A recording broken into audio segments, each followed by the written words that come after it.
At her birthday party, her millionaire husband slapped her, but her cold laugh and a shocking gift crushed his pride instantly. "Hi, my beautiful family, may the Almighty cover you in oceans of His mercy, lighting your path with the sun's first kiss, wrapping your nights in the velvet of peace, and filling your hearts with a love so pure it shakes the heavens. May every burden turn into a crown of strength, every tear into rivers of joy, and may His mighty hand guard you in every step you take. Amen." If you're here with me now, comment "present." If you feel the fire of our unbreakable bond, comment "I am with Mr. Peter." To my beloved family, your loyalty is my heartbeat. And to those here for the very first time, welcome to a place where stories are not just told, they are felt. But please watch the full story, because when you skip, it wounds my heart, damages our channel's name, and makes my hard work feel unseen. Don't forget to like and subscribe, because every like, every comment is a spark that keeps this great family's light burning bright across the world. The laugh that would end everything started as a tremor in Aisha Dean Pratt's chest, rising through her throat like a bird breaking free from a cage she hadn't known existed until that very moment. The moment her husband's palm connected with her face in front of everyone who pretended to matter in their glittering, hollow world.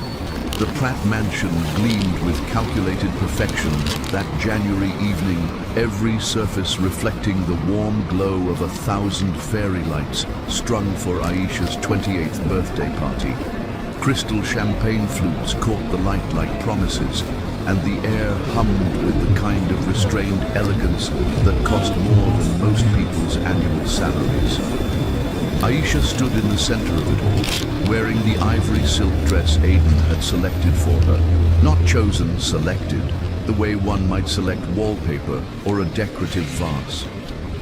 She'd spent 3 hours that afternoon having her hair professionally straightened, the hot comb erasing her natural curls with the same efficiency that 5 years of marriage had erased other parts of herself. The makeup artist had been instructed by Aiden's assistant, not by Aisha, to keep things classic and understated, nothing too bold, nothing too ethnic, nothing too much like herself. "You look perfect," Aiden had said earlier, adjusting her diamond necklace with the mechanical precision of someone arranging a display. He hadn't looked at her eyes when he said it. He rarely did anymore, too busy scanning his phone for market updates or checking his reflection in surfaces that threw back the image of success he'd cultivated. The kind of man who owned things, including the beautiful black woman on his arm who'd learned to smile just so, speak just enough, exist just right. The party swirled around them in carefully choreographed chaos. There was Gabriel, Aiden's younger brother, nursing his third scotch by the piano nobody played anymore. Aisha used to play, before Aiden mentioned it was a bit much when she got lost in the music. There was Naomi Rivers, Aisha's best friend from art school, the only person in the room whose smile reached her eyes when she looked at Aisha. The only one who remembered when Aisha's paintings used to explode with color instead of hanging in storage, covered in sheets like corpses. And there, arriving fashionably late in a red dress that cost more than hope, was Sophia Winters. Aiden's ex-fiancée moved through the party like blood through water, her presence changing the chemical composition of everything it touched. She'd been invited, of course. Aiden insisted on maintaining professional relationships, and Sophia's family owned the second-largest tech distribution network on the East Coast. But everyone knew the real reason she came to these gatherings, to remind Aisha that she was the replacement, never the first choice. "Happy birthday, Aisha," Sophia purred, air-kissing with the precision of a snake strike. 28, isn't it? I remember when Aiden and I were that young. We had such dreams then." Her eyes flicked to Aiden, who was deep in conversation with potential investors, his hand absently resting on Aisha's lower back like she was furniture he was leaning against. Aisha felt the familiar shrinking sensation, the way she always did around Sophia. But tonight, something else stirred beneath it. Maybe it was the wine. She'd had 3 glasses, more than Aidan usually approved of. Maybe it was the envelope hidden in her clutch, the one that had arrived that morning from the Marseille art residency. Maybe it was simply that 28 years felt like enough time to have been disappearing. "We should make a toast," Sophia announced, her voice cutting through conversations like a scalpel. "To our birthday girl." The room turned toward them, a sea of faces that knew Aisha's name but not her story, who'd eaten at her table but never asked about the paint stains she used to hide under her fingernails. Aidan materialized beside her, his hand tightening on her waist, a warning disguised as affection. "Before we toast," Aisha heard herself saying, her voice strange and distant in her own ears, "I have an announcement." The room quieted. Aidan's fingers pressed harder into her side. She could feel his tension radiating like heat from a fever, but she continued, pulling the envelope from her clutch with fingers that didn't shake. "Not anymore. I've been accepted to the Marseille art residency in Paris," she said, the words falling into the silence like stones into still water. "It's a 6-month program for emerging artists. I'll be leaving next month." The silence stretched, taut as a held breath. She felt Aidan go rigid beside her, saw Sophia's lips curl into a smile sharp enough to draw blood. "You applied without discussing it with me?" Aidan's voice was low, controlled, but Aisha knew that tone. It was the voice he used before acquisition meetings, before destroying competitors, before everything fell apart. "I applied 2 years ago," Aisha replied, surprising herself with the steadiness of her voice. "Before you told me art was just a hobby, before you converted my studio into your home gym, before I stopped being Aisha and became Mrs. Pratt." Someone gasped. Champagne glasses hung suspended in mid-air like question marks. Sophia laughed, the sound tinkling through the tension like broken glass. "Can't control your wife, Aidan?" Sophia said, her voice carrying the particular cruelty of someone who knew exactly where to insert the knife. "How unlike you. The Aidan I knew never let anything slip through his fingers." That's when Aisha saw it, the moment Aidan stopped being her husband and became the man his father had been, the man his grandfather had been, the kind of man who owned things and broke them when they didn't perform as expected. His face flushed red, then white, then red again. His hand left her waist, rose into the air, and connected with her cheek with a sound that would echo in that room long after the party ended. The slap wasn't hard. Aidan was many things, but physically violent had never been one of them. It was the publicness of it, the casual ownership of the gesture, the way he did it almost absently, like correcting a malfunctioning appliance, that made it devastating. For a moment, the world stopped. Aisha felt the sting on her cheek, saw the horror dawning in some faces, the satisfaction in others, the way Sophia's smile widened like a wound. She saw Naomi start forward, saw Gabriel drop his glass, saw her own reflection in the mirror across the room. A woman she didn't recognize, someone who'd been slapped at her own birthday party by a man who'd sworn to love her. And then, from somewhere deep inside, from the place where she'd buried the girl who used to paint sunrises and dance in rainstorms and laugh with her whole body, something broke free. The laugh started soft, almost inaudible, then grew like a symphony, finding its rhythm. It wasn't bitter or hysterical. It was the laugh of recognition, of clarity, of a woman finally understanding the punchline to a joke she'd been living for 5 years. It filled the room, warm and rich and absolutely devastatingly free. "Thank you," she said to Aidan, whose hand still hung in the air like he'd forgotten it belonged to him. "Thank you for finally showing me the truth." She looked around the room, at these people who'd watched her diminish herself course by course, dinner party by dinner party, like entertainment. "You just freed me from pretending this marriage works," she continued, her voice carrying the kind of authority she'd forgotten she possessed. "You see, I've been dying so slowly, so quietly, that I'd forgotten I was supposed to be alive. But this, she touched her cheek, still smiling. This is so honest, so public, so perfectly, undeniably clear. She stepped away from Aidan, who seemed frozen, his face cycling through emotions like a broken television. The crowd parted as she moved toward the door, her laugh still echoing in the crystal and silver and all the beautiful, empty things that had been her life. "Where are you going?" Aidan finally managed, his voice cracking like a teenager's.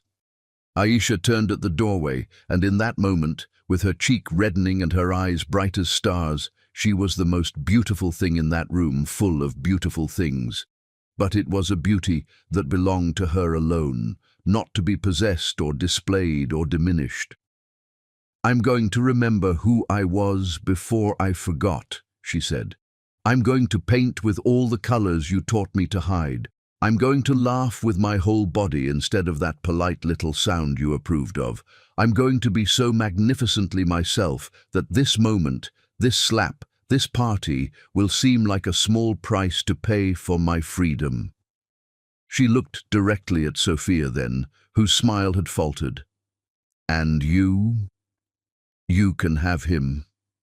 Consider it my birthday gift to myself, letting go of things that were never really mine." The last thing she said, standing in the doorway of the mansion she'd called home but had never been home, was directed at the room but meant for herself. That laugh you just heard, that was the sound of Aisha Dean coming back to life. Remember it, because you'll never hear anything that beautiful in this house again.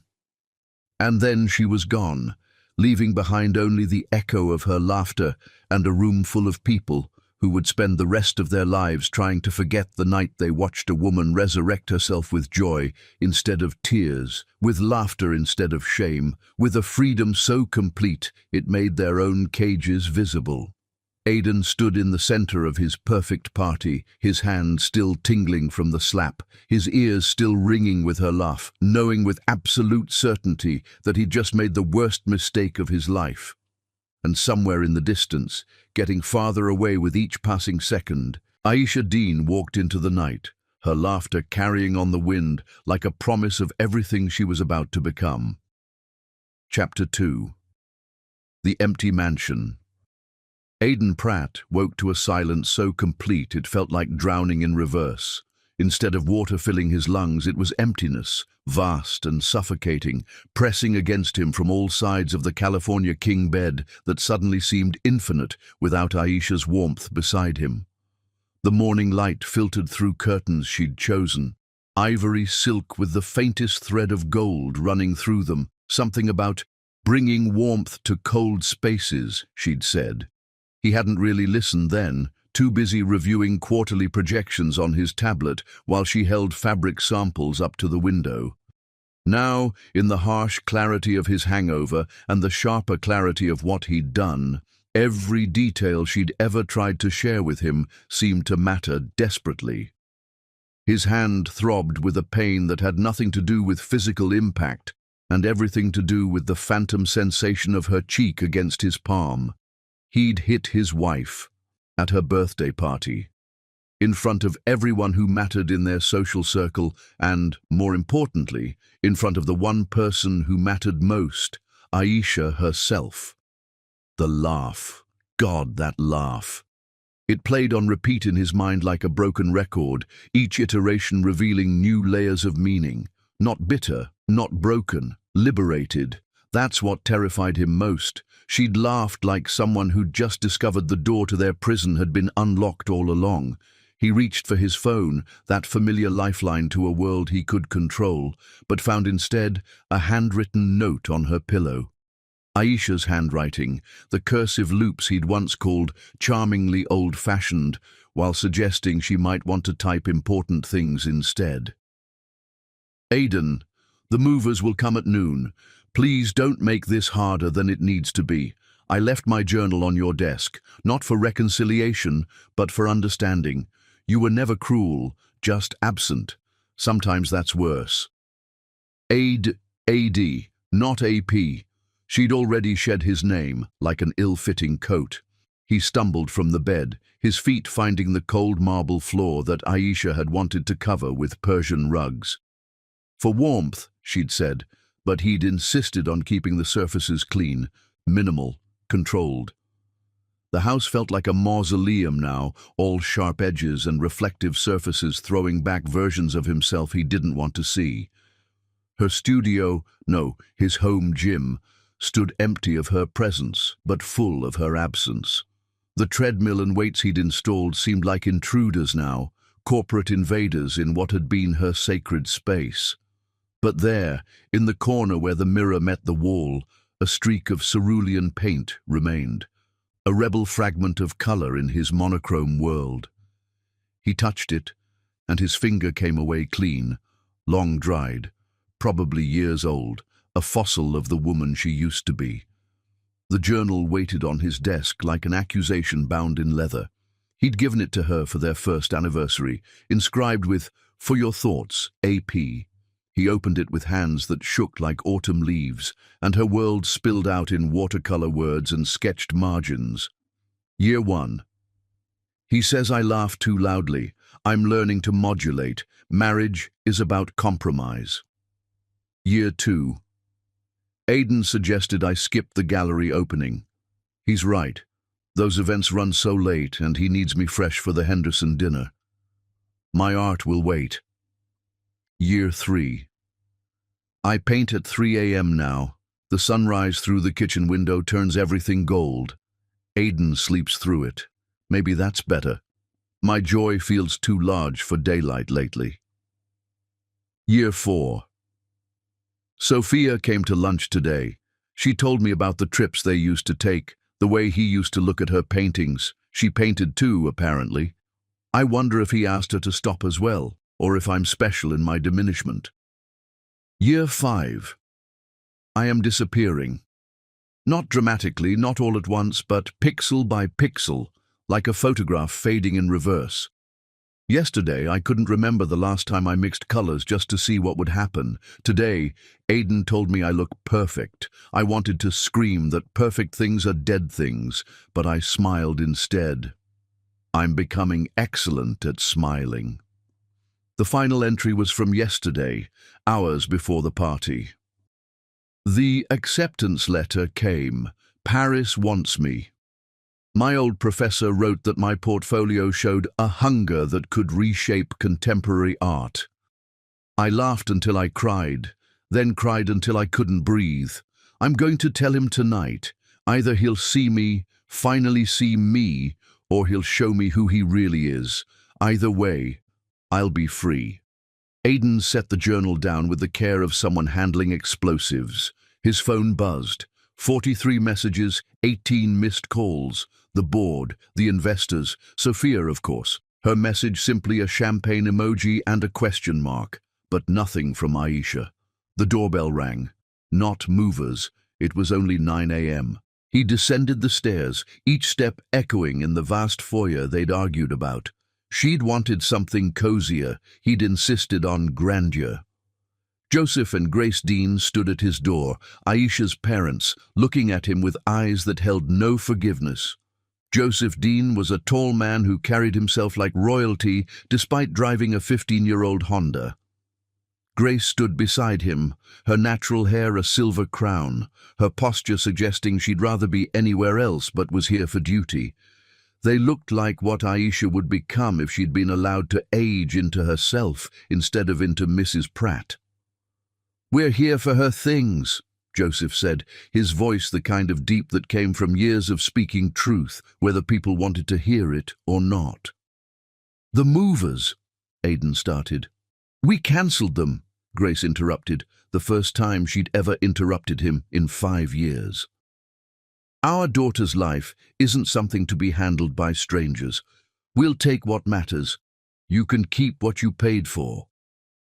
They moved through his house like archaeologists recovering artifacts from a lost civilization. They took her paintings from storage, handling each canvas like recovered treasure.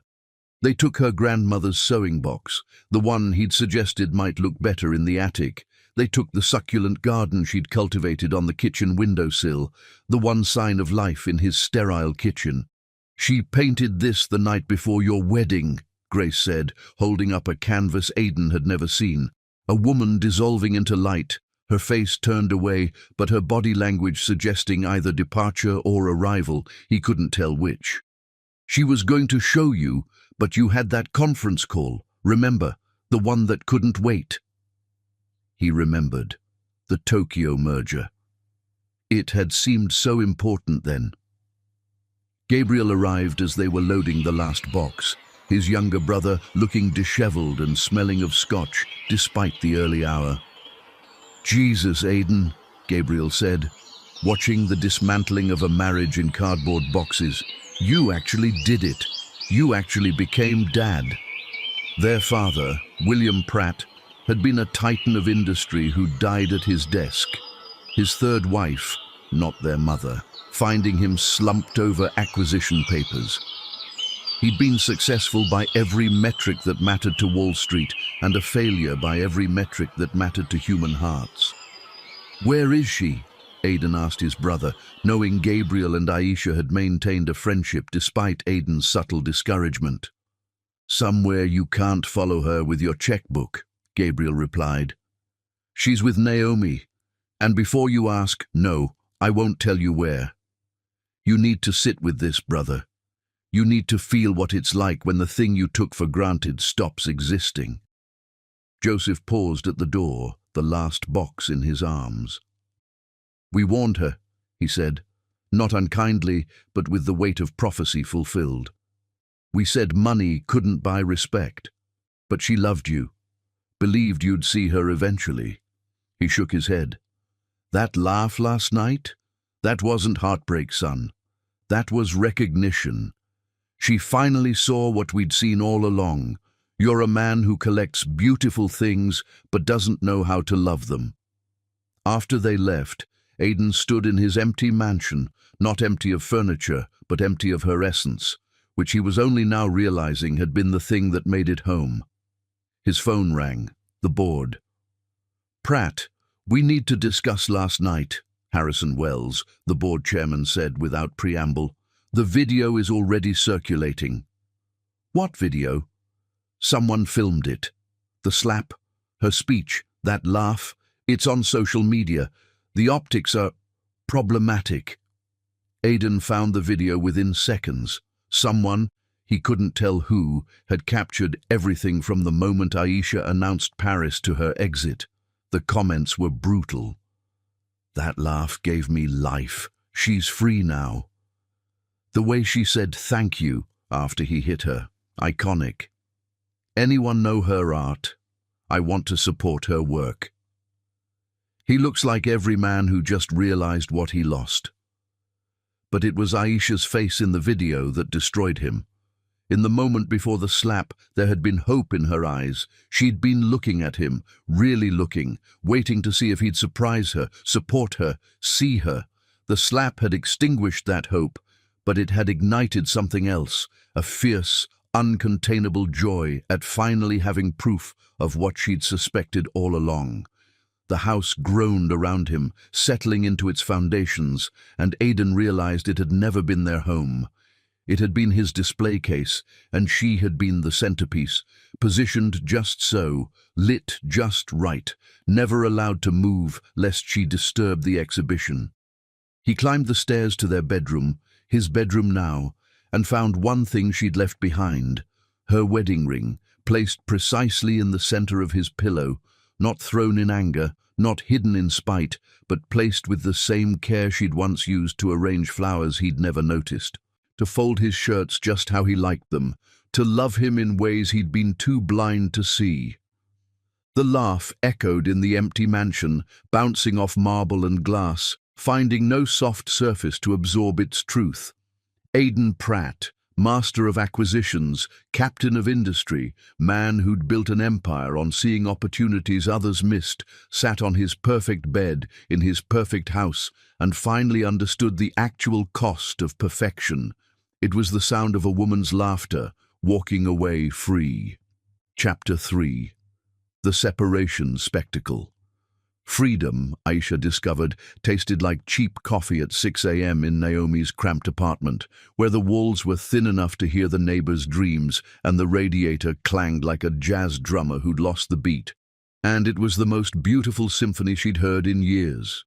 She stood at the window, watching Harlem wake up below, her hands wrapped around a chipped mug that had more character than all the fine china in the Pratt mansion.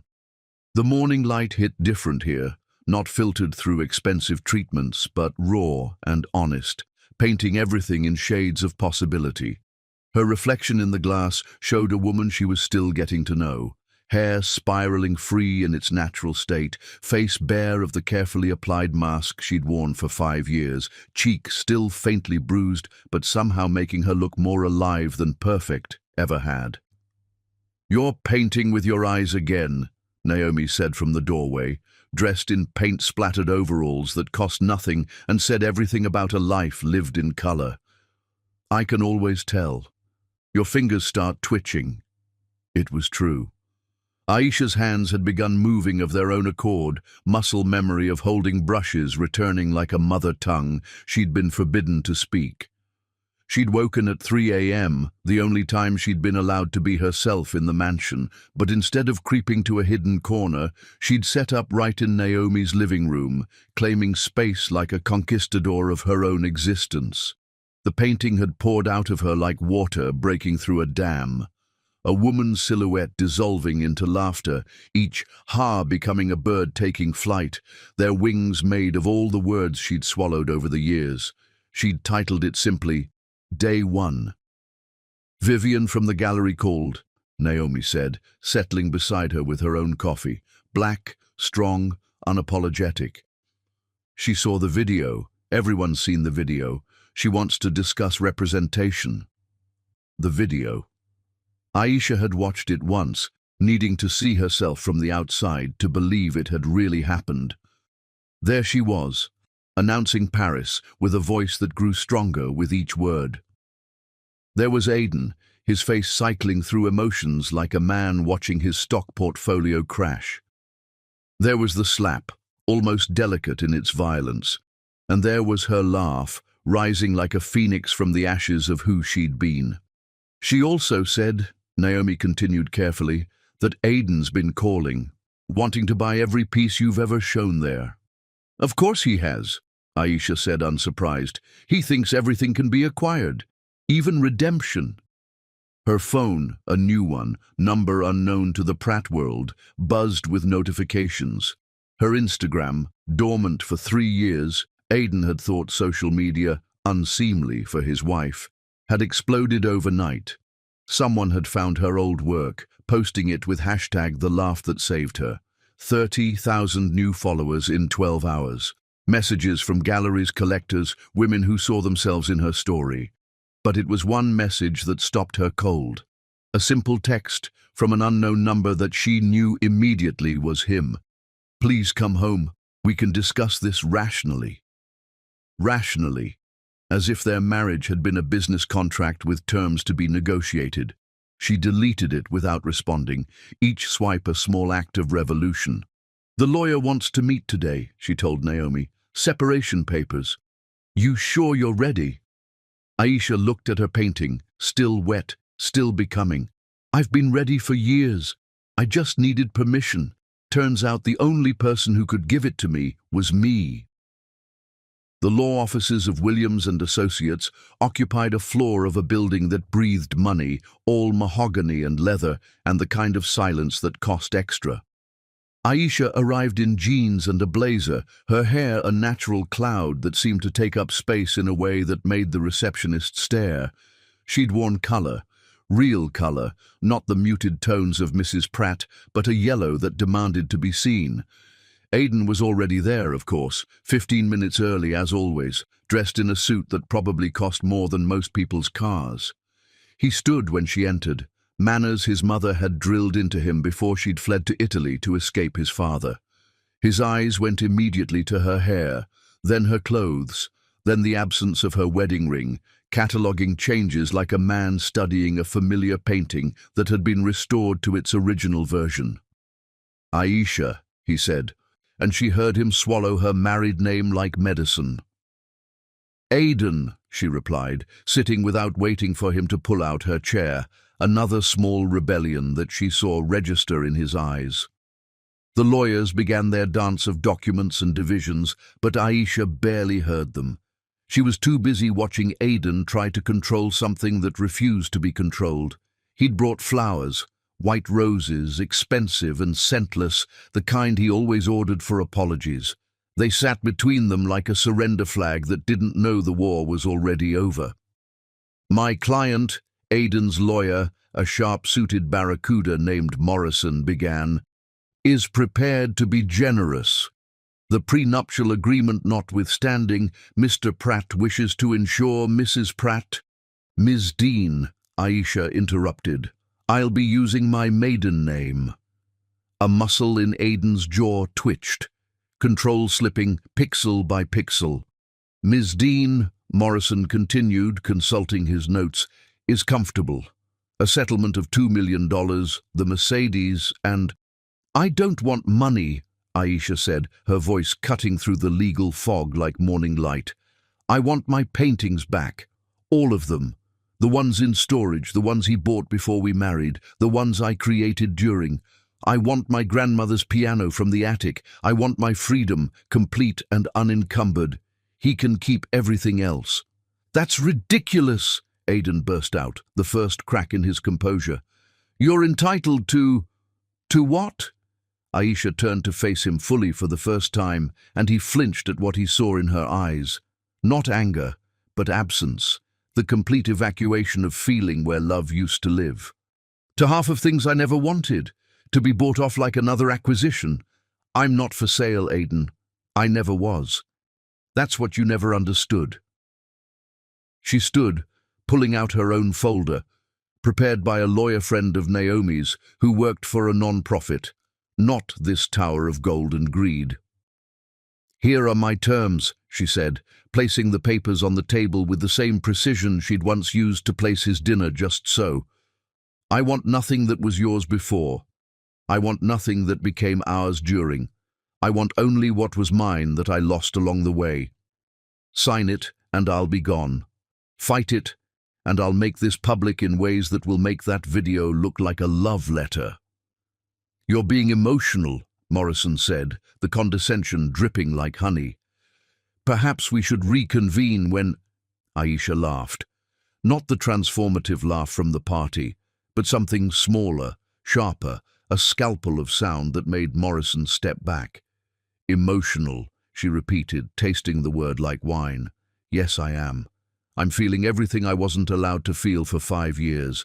Anger that tastes like copper, joy that feels like flying, freedom that sounds like—" She paused, smiled, laughter. "And you know what? It's magnificent." She moved toward the door, then stopped, looking back at Aidan, who sat frozen, those roses wilting between them like metaphors too obvious to ignore. "You'll sign," she said with quiet certainty. "Not because you love me. I don't think you know how to love anything you can't control. You'll sign because your board is already nervous, your investors are already whispering, and Sophia is already circling like a vulture in Versace. You'll sign because fighting me means admitting you were wrong, and you'd rather lose a wife than lose face." "I loved you," Aidan said, the words falling like stones into still water. "No," Aisha replied, her hand on the door. "You loved the idea of me, the beautiful black wife who proved you were progressive, the talented artist whose dreams you could afford to indulge as long as they stayed small, the woman who made you look good at parties. But me, the real me who painted at 3 a.m. and laughed too loud and cried at sunsets, you never even saw her." She left then, her footsteps echoing in the marble hallway like a countdown to something ending. Behind her, she heard Morrison asking Aidan what he wanted to do, heard the silence that followed, heard the sound of expensive roses being swept into a wastebasket. Outside, Harlem embraced her like a prodigal daughter returned. She walked past brownstones and bodegas, past kids playing hopscotch and old men playing dominoes, past life happening in all its messy, uncontrolled glory. Her phone buzzed. Vivian from the gallery. "Coffee tomorrow? I have a proposition. Your work, your story, your moment. We could create something revolutionary." Aisha texted back, "Yes." That night, she painted until her hands cramped, each stroke an act of reclamation. The painting showed a woman signing her name, not on a marriage certificate or divorce papers, but on her own skin, claiming herself with ink made of stardust and strength. She posted it on Instagram at exactly the time she used to serve Aiden dinner. The caption read, "Day 3 of the rest of my life. Learning that the opposite of disappearing isn't appearing for others, it's appearing for yourself." Within an hour, it had 10,000 likes and hundreds of comments from women sharing their own stories of becoming visible again. But the comment that mattered most came from an account with no picture, no followers, just a name, Aiden M. Pratt. It said simply, "I see you now." Aisha read it, considered it, then blocked the account without responding. Some revelations came too late to matter, like roses without scent or apologies without change. She picked up her brush again, dipped it in cerulean, the color of the paint streak in the home gym that used to be her studio, and began painting the tomorrow she'd been waiting for permission to want. Permission she'd finally given herself, signed with laughter instead of tears, witnessed by the world, and absolutely, irrevocably binding. Chapter 4. The Art Exhibition.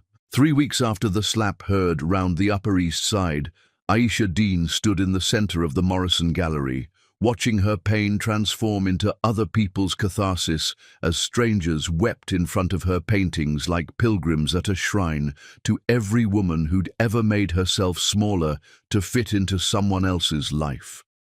The exhibition had come together with the speed of necessity, like a birth that couldn't wait for the perfect moment. Vivian Cross, the gallery owner who'd been watching Aisha disappear for years, had called it "the laugh that saved me," taking liberties with the viral hashtag, but understanding that salvation was always personal, always present tense, always happening right now for someone. The gallery space had been transformed into a timeline of a marriage's decay, each painting hung chronologically like evidence in a trial where the jury was everyone who'd ever loved someone who couldn't see them. The opening night had been invitation only, but somehow word had spread like wildfire through social media, and now there was a line around the block. Women and men, young and old, all coming to witness what it looked like when a woman painted her way back to herself.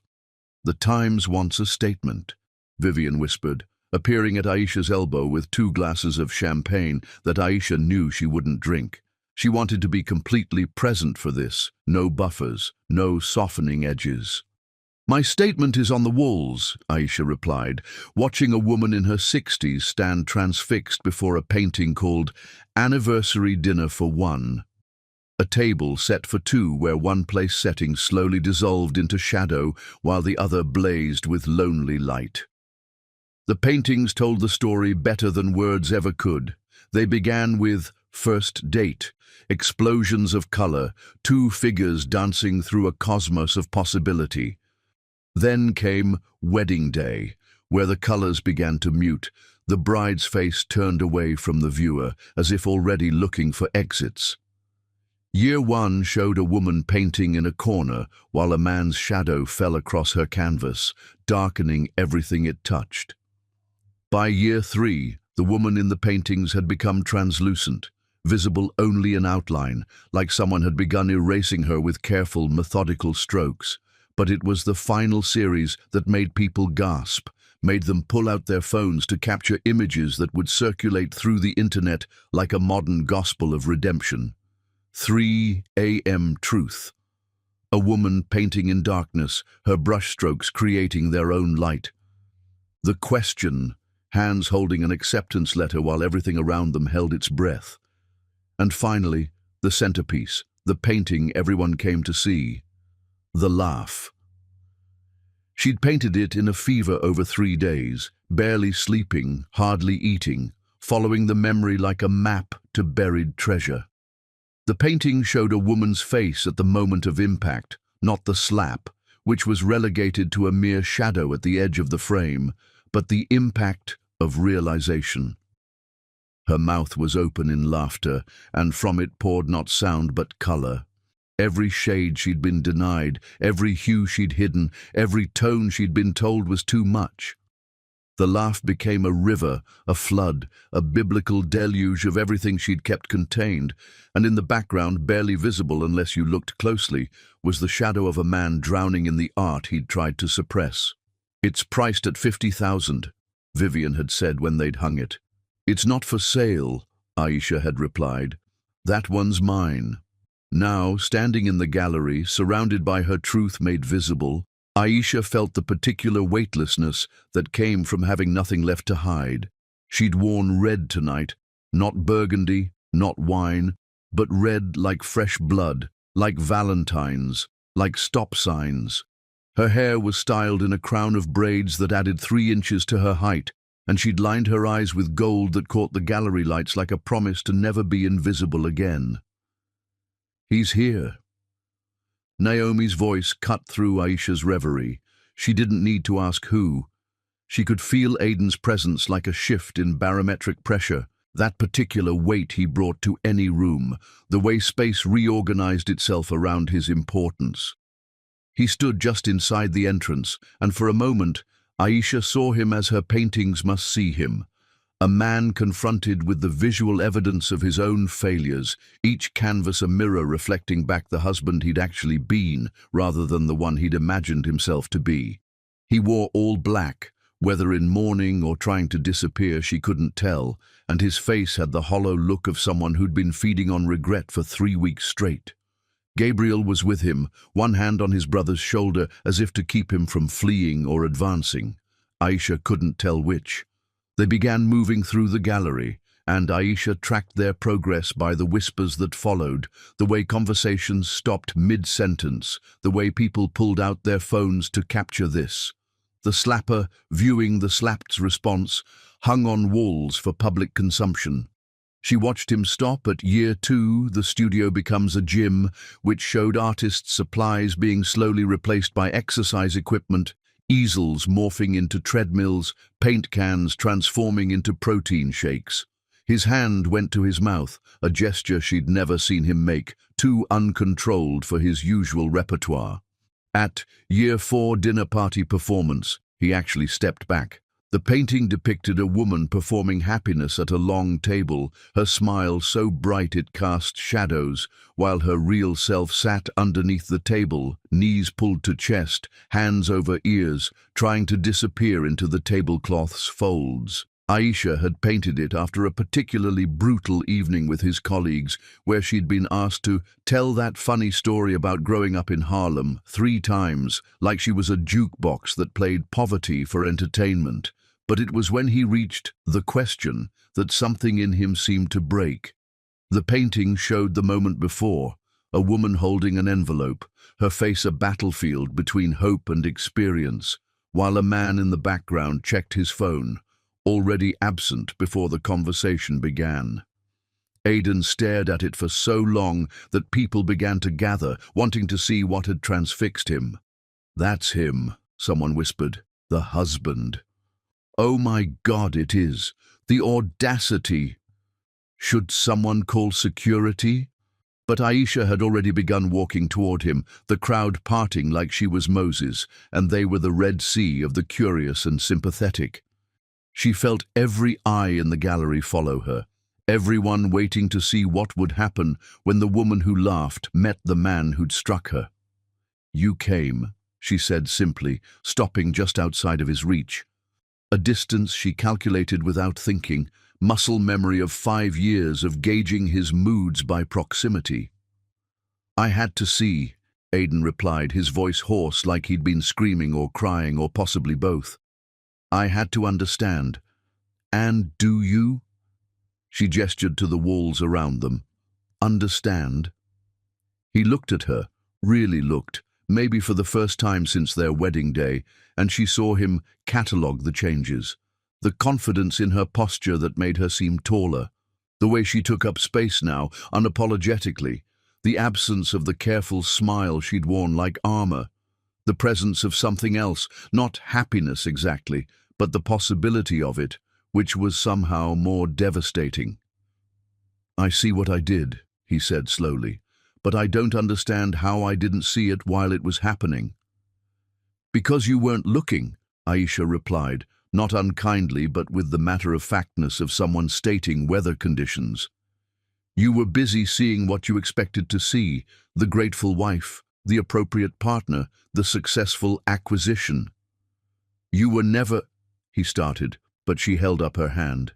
"Yes, I was. Maybe not consciously, but yes. I was something you acquired to complete a picture. The problem was, I was a whole person, not a puzzle piece." Around them, people pretended not to watch while recording everything on their phones. This moment, too, would become part of the story. The confrontation in the gallery, the artist facing her subject, the laugher meeting the slapper among the evidence of their failed union. "The paintings," Aidan said, his voice breaking slightly. "They're all true, aren't they? Every one of them. This is how you experienced our marriage." "Yes." He moved to the centerpiece then, the laugh, and stood before it like a penitent at an altar. His hand rose as if to touch it, then fell back to his side. 50,000, he said, reading the price tag. "Not for sale. 100,000.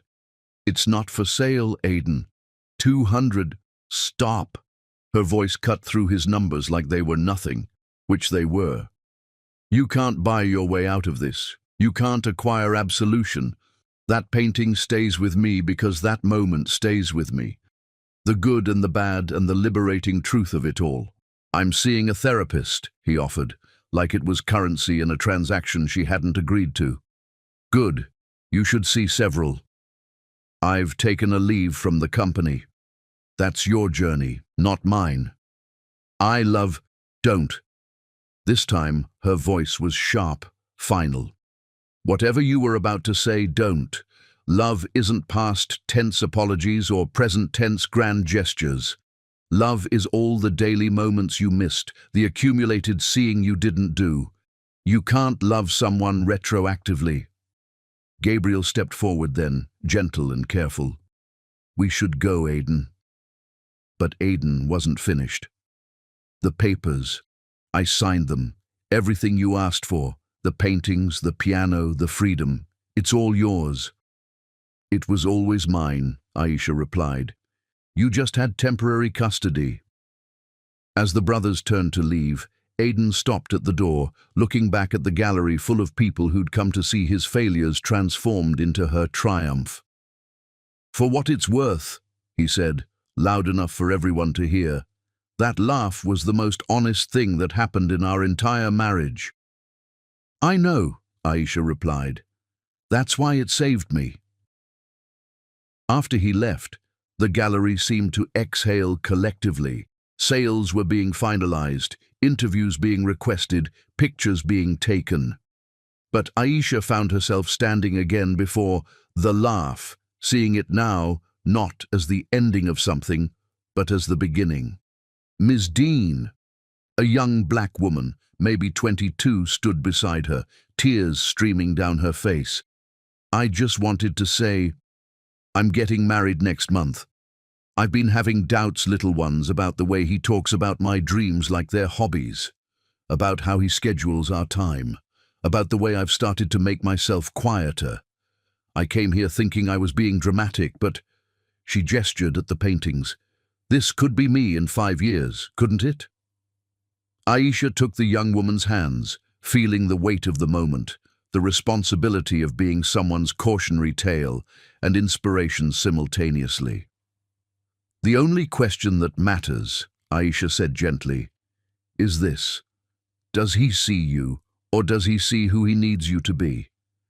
And if you're not sure, paint it, write it, sing it, express it somehow, because the truth always shows up in the art we make when no one's watching."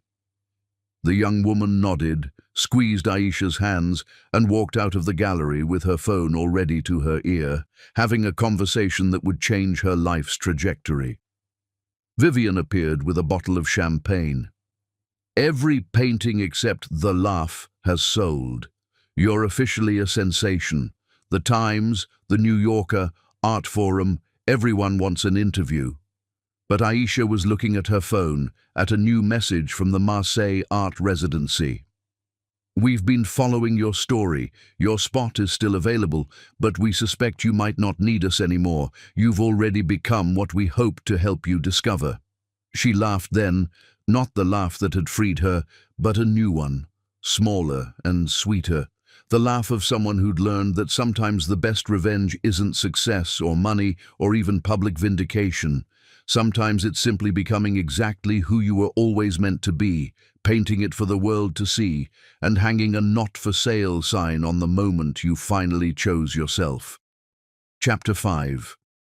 The parallel live spring arrived in New York, like forgiveness nobody had asked for, but everyone needed, painting the city in shades of possibility that made even the concrete seem willing to bloom. And in this season of renewal, Aisha Dean and Aidan Pratt lived in the same city but different worlds, their lives running parallel like train tracks that would never meet unless something derailed them both. Aisha woke each morning in her new studio apartment in Bedford-Stuyvesant, a space so small that her bed doubled as storage for canvases, but so completely hers that every square inch felt like territory reclaimed from an occupying force. Sunlight flooded through windows she never covered. No more ivory silk curtains to filter reality into something more palatable. She'd painted one wall midnight blue and covered it with gold constellations, a map of everywhere she planned to go now that she was no longer tethered to someone else's orbit. Her days had developed a rhythm that felt like jazz, structured but improvisational, planned but open to possibility. Mornings meant teaching art to children at the community center 3 blocks away, their faces lighting up when Ms. Aisha showed them how to mix colors that didn't exist until they created them. Afternoons were for her own work, paintings that grew bolder with each passing day, as if making up for years of enforced subtlety. Evenings brought different adventures. Gallery openings where people knew her name, dinner parties where she laughed without measuring the volume, dates with men who saw her art before they saw her beauty, though none of them stayed longer than a season, and that was fine. She was learning to be her own permanent resident.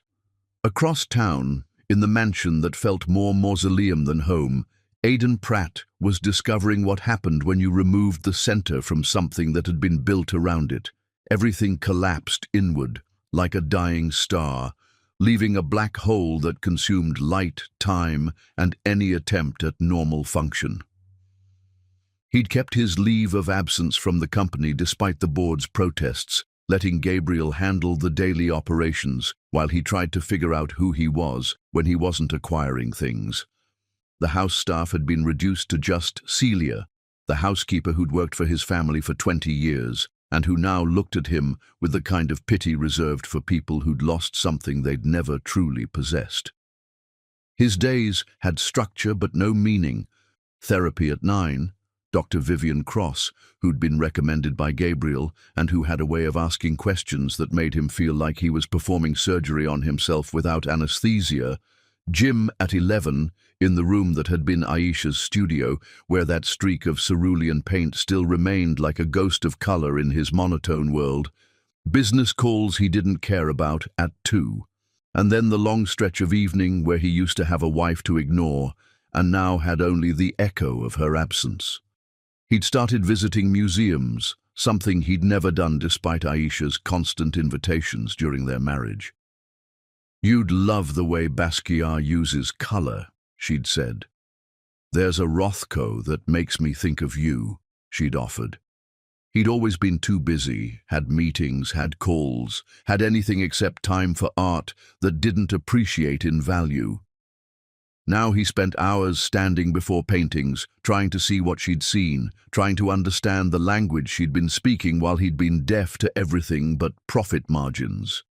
It was at the Brooklyn Museum, on a Thursday afternoon, when the rain had driven most people indoors but had driven him out of his empty house, that their parallel lives finally intersected. He saw her before she saw him, and for a moment he forgot how to breathe. She stood before a Kerry James Marshall painting, wearing yellow again. She seemed to favor it now, like she was making up for all the beige years. And her hair was different, locked now, and adorned with gold cuffs that caught the museum lights. She was with a group of children, her community center class, and she was teaching them to see. "Look at how he uses black," she was saying, her voice carrying that particular warmth reserved for sharing something you love. Not as absence of color, but as presence of all colors. Black contains multitudes, remember that. A little boy, maybe 7, tugged at her sleeve. "Ms. Aisha, is that why you laugh when you're sad? 'Cause it contains multitudes." She knelt down to his level, and Aidan watched her consider the question with the seriousness it deserved. "Sometimes, Marcus, laughing and crying are so close together, they become the same thing. Like colors that look different but come from the same light. Like you and Mr. Aidan." Aidan's breath caught. The child knew about him, about them, about the story that had become public property. "No, sweetheart," Aisha said gently. "We were different colors trying to pretend we were the same. That's why it didn't work." She stood then and saw him, their eyes meeting across 20 feet of polished floor that might as well have been an ocean. For a moment, neither moved, and the children, sensing something adult and complicated, fell silent. She didn't flee, didn't approach, simply nodded, the way you might acknowledge someone you used to know in another life, then turned back to the painting. But the boy, Marcus, had other ideas. He walked directly to Aidan with the fearlessness of children who haven't yet learned that some distances are meant to be maintained. "Are you the man who made Ms. Aisha sad?" he asked, loud enough for everyone to hear. Aidan knelt, meeting the child's eyes. "Yes." "Why?" "Because I didn't know how to see colors the way she does." Marcus considered this. "She's teaching us. Maybe she could teach you too." "Marcus," Aisha's voice was gentle but firm. "Come back to the group." But something had shifted. As she gathered the children to move to the next gallery, she paused beside Aidan. "You look different," she observed, and he knew she was cataloguing changes the way he'd done with her. The weight loss that made his suit hang wrong, the stubble he'd never have allowed before, the absence of his phone in his hand, like a missing appendage. "I'm trying to be," he replied. "Don't try to be different," she said, and for a moment her voice carried something that wasn't quite warmth, but wasn't cold either. Maybe recognition, maybe understanding, maybe just the politeness of someone who'd once shared your bed and now shared only the same city. Try to be yourself, though I suppose for you that might be the same thing. She walked away, the children following like ducklings, their voices echoing in the gallery as they asked questions about color and light and why adults made everything so complicated. But one little girl hung back, pressed something into Aidan's hand, a drawing on museum notebook paper, crayon on cheap stock, but it was Aisha's face, laughing with words in careful child's handwriting, "Ms. Aisha, when she's free." He stood there holding the drawing like a man holding evidence of a crime he'd committed, watching them disappear into the next room. Then he looked back at the Kerry James Marshall painting, trying to see what she'd seen, trying to understand black as presence rather than absence. That night, Aisha painted in her studio apartment, the experience of seeing Aidan translating into color and form, not a painting of him, but of the space between them, the necessary distance that allowed for perspective. She called it Parallel Lines and posted it on Instagram with no caption, letting the image speak for itself. Two lines of color, once twisted together into an ugly knot, now running clean and separate and somehow more beautiful for their independence.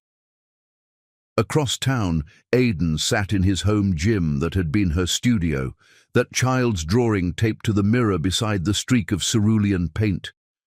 He was reading Aisha's old art books, the ones she'd left behind, their margins full of her notes in that looping handwriting he'd once called charmingly old-fashioned. "Color is not decoration," she'd written beside a passage about Rothko. "It's language, it's meaning. It's the thing itself, not the thing described." He thought about calling her, about texting, about the million ways he could try to insert himself back into her life. But instead, he did something he'd never done in their 5 years of marriage. He picked up a paintbrush. Not to create art, he had no illusions about sudden talent, but to understand the weight of it in his hand, the way paint moved like liquid possibility, the distance between wanting to create something and actually creating it. He painted a single line on a canvas, crooked, uncertain, but his. That night, both of them stood at their respective windows, looking out at the same city from different angles. Somewhere between them, spring continued its work of turning dead things into living ones, of proving that endings were just beginnings wearing disguise, of insisting that parallel lines, while never meeting, could still exist in the same universe, could still be part of the same larger picture, even if they'd never touch again. The child's drawing stayed on Aidan's mirror, a reminder of what freedom looked like on the face of someone he'd helped cage. And in Aisha's apartment, the painting of parallel lines dried slowly, each strand of color maintaining its independence while acknowledging the existence of the other, like two people who'd learned that love sometimes meant letting go completely, that respect sometimes looked like distance, and that the best apology might be to simply stop trying to converge. Neither of them slept well that night, but for different reasons. Aisha because she was planning a new series about women who'd found themselves after losing everything, and Aidan because he was beginning to understand that finding yourself after you'd lost someone might be even harder than losing them in the first place. The city hummed around them, indifferent to their personal dramas, and somewhere in Brooklyn, a little boy named Marcus drew another picture. Two people standing on opposite sides of a painting, both looking at the same thing but seeing something completely different. He titled it, in careful crayon letters, "How Colors Separate." Chapter 6. The Anniversary. June 15th arrived dressed in unseasonable rain, as if the universe itself remembered what this date meant, and decided to mark it with the kind of weather that forced people indoors, into reflection, into churches where they'd once made promises they couldn't keep. Aisha hadn't planned to go to St. Augustine's. She'd woken with every intention of treating it like any other Tuesday, teaching her morning class, working on her new commission, meeting Naomi for drinks where they'd specifically not talk about what day it was. But her hands had trembled when she'd tried to paint, her colors muddying like her emotions, and before she knew it, she was on the subway, heading to the church in Brooklyn, where 6 years ago she'd walked down an aisle in her grandmother's dress, believing love could be enough if you just loved hard enough. The church sat empty at 2 in the afternoon, just as she'd hoped. Rain hammered against the stained glass windows, turning the light inside into something aqueous and dreamlike. She'd brought her travel watercolors, the set she carried everywhere now, like a smoker carries cigarettes, needing the fix of color whenever reality got too gray. She set up in the last pew, the one where Naomi had sat during the wedding, far enough back to see everything, to capture the whole story in one frame. The painting began to emerge. The ghost of a ceremony, transparent figures at the altar, everything slightly out of focus like a memory you're not sure actually happened the way you remember it. "I came to paint over the memory," she said aloud to the empty church, to God if he was listening, to herself mostly. To revise it, to make it mine instead of ours. She was so absorbed in the work, in the way watercolor bled into itself, creating new truths from old lies, that she didn't hear the door open, didn't notice another presence until a shadow fell across her painting. "Don't," she said without looking up, recognizing the particular weight of his stillness, the way Aidan had of taking up space without moving. "Whatever you're about to say, don't. Let me finish this." He sat down, not next to her, but across the aisle, the same distance they'd been standing when they'd said their vows. She kept painting, and he kept watching, and for 20 minutes they existed in the same space without words, which was maybe the most honest their marriage had ever been. When she finally set down her brush, the painting showed what she'd intended, a wedding being erased by rain, the colors running together until you couldn't tell where the bride ended and the ghost began. She looked at it, then at him, then back at the painting. "It's our anniversary," he said unnecessarily. "I know. I didn't plan to come here either. I know that too."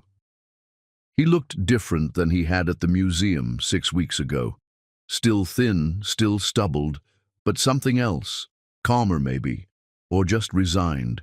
He wore jeans and a Columbia University sweatshirt, clothes she'd never seen him in during their marriage. He looked like a graduate student, not a millionaire, and somehow that made him more real than he'd ever been in his suits. "Dr. Cross, my therapist. She calls it anniversary syndrome," he said. "The body remembers dates even when the mind tries to forget. Is that what you're trying to do? Forget?" "No." He shifted and she noticed he was holding something, a manila envelope, aged and careful. "I'm trying to remember. Really remember, not the version I told myself." They sat in silence, the rain creating a percussion section for their non-conversation. Finally, Aisha laughed. Not the laugh from the birthday party, but something smaller, more rueful. "We're terrible at this," she said. "At what?" "Being divorced. We're supposed to hate each other, or avoid each other, or at least not end up in our wedding church on our anniversary like characters in a movie nobody would believe." "I don't hate you," Aidan said quietly. "I know, that might be worse. Hate would be easier. Hate has edges. This is just—" She gestured at the space between them. "Sad." He stood then, crossed the aisle but didn't sit down, just placed the envelope on the pew beside her painting. "I found these in the attic. Your letters, the ones you wrote me our first year when I was traveling for the Tokyo merger. I never answered them properly. I meant to, but there was always another call, another meeting, another priority," she finished. "Yes." She looked at the envelope but didn't touch it. "Why bring them now?" "Because I finally read them, really read them, not the skimming I did before. You were trying to tell me who you were, and I was too busy trying to make you who I needed you to be." He paused, ran his hand through his hair, another gesture she'd never seen during their marriage, too uncontrolled. "There's one dated from our first anniversary. You wrote about the way morning light hit our bedroom wall and how it reminded you of your mother's favorite painting. You wrote about wanting to capture that light, to paint our love story on that wall. I wrote back about the quarterly reports." Aisha picked up the envelope, felt its weight. Dozens of letters. Her heart poured out in ink, trying to reach him across distances that were more than geographical. "I was so young," she said softly, 22 and so sure love could overcome everything. Cultural differences, class differences, the way you looked through me instead of at me. I thought if I just loved you harder, painted you better, existed more beautifully, you'd finally see me." "You were beautiful," Aidan said. "Are beautiful. That was never the problem." "No," Aisha agreed. "The problem was that beautiful was all you saw. Like I was a painting you'd acquired. Valuable, worth displaying, but not worth understanding." Thunder cracked overhead, and they both looked up at the stained glass windows where saints performed miracles in frozen tableau. "Can I tell you something?" Aidan asked. Something I've never told anyone. She nodded. That moment, when I hit you, I saw my father. Not metaphorically. I mean, I actually saw him standing behind you, nodding his approval. Sometimes you have to remind them who's in charge, he used to say about my mother, about his secretaries, about anyone who forgot their place in his world, and for 1 second I was him, completely him. Your laugh didn't just free you, it broke something in me too, the part that was him. And now? Now I'm trying to figure out who I am without him, without you, without the company, really. I'm selling it. Aisha turned sharply. You're what? Selling. Gabriel wants it, he's good at it. It's his dream, not mine. I never wanted to run a company. I wanted... He paused, laughed bitterly. I don't even know what I wanted. I just took what was expected. Including me? No, he said firmly. You were the only thing I chose. I just didn't know how to choose you every day after that. I thought the wedding was the choosing, not the beginning of choosing. They sat with that truth between them, heavy as the rain outside. Aisha picked up her brush again, added something to the painting.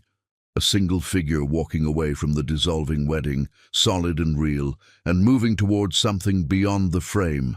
I'm going to Paris, she said. The residency. I leave next month. Good. She looked at him, surprised. I mean it, he continued. It's good. You should go. You should paint every sunrise in Montmartre and laugh too loudly in cafes and be exactly who you are without anyone trying to make you smaller. What will you do? I don't know. Travel maybe, but not for business. See the museums you tried to show me. Learn to cook something besides reservations. Figure out if there's a person under all the acquisition strategies and profit margins. He stood to leave, then turned back. Can I ask you something? You've already asked me several somethings. One more. Do you ever think we could have made it? If I'd been different? If I'd seen you? Aisha considered the question, looking at her painting of their dissolving wedding, at the letters in her lap, at the man standing in the aisle where he'd once promised to love and cherish her. I think, she said slowly, we were a beautiful idea that looked perfect on paper. Rich white man, talented black woman, a modern fairy tale for a post-racial America that doesn't exist. But ideas aren't relationships. Paper isn't real life. And fairy tales. She smiled sadly. Fairy tales require magic we didn't have. We had something, he insisted. We had potential, she corrected.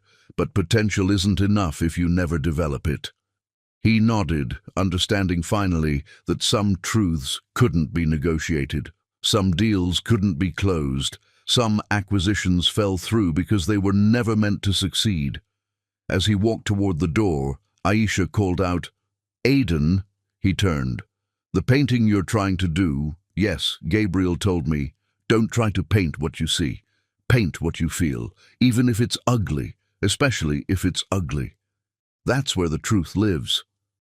He smiled then, the first genuine smile she'd seen from him in years. Is that your professional artistic advice? No, she said, returning to her watercolor. That's my divorce gift. Use it well. After he left, Aisha sat in the church until the rain stopped, finishing her painting. When she finally stood to go, she left the letters on the pew, not forgotten, not discarded, but released, like prayers that had already been answered with no. Outside, the sun was breaking through clouds, turning the wet streets into mirrors. She walked through Brooklyn carrying her painting, still wet, careful not to smudge it. People passed her on the sidewalk, and some recognized her, the woman who laughed, the artist who'd turned pain into profit, the ex-wife who'd won by losing. But Aisha didn't feel like any of those things. She felt like what she was. A woman on a Tuesday afternoon, carrying a painting of a memory she was finally ready to let dry, walking toward a future that didn't include the man she'd married, but might possibly include the person he was becoming. That night, she posted the painting online with a simple caption, Year 6, revision complete. Within an hour, it had thousands of likes and hundreds of comments. But the one that mattered most came from an account she hadn't blocked after all. Aiden MP Rat. Thank you for the gift. I'll try to deserve it. She didn't respond, but she didn't delete it either. Some conversations were finished even when they weren't over. Some stories ended even when the characters kept living, and some anniversaries were worth marking precisely because they marked the end of marking them. In his empty mansion, Aiden stood before a canvas with a single painted line, now joined by another and another, not trying to create art, but trying to create himself, one uncertain stroke at a time.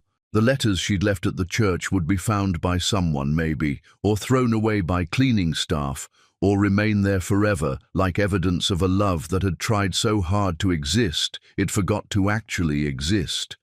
Either way, it didn't matter anymore. They were both finally coloring outside the lines they'd drawn for each other. Chapter 7. The Mother's Words.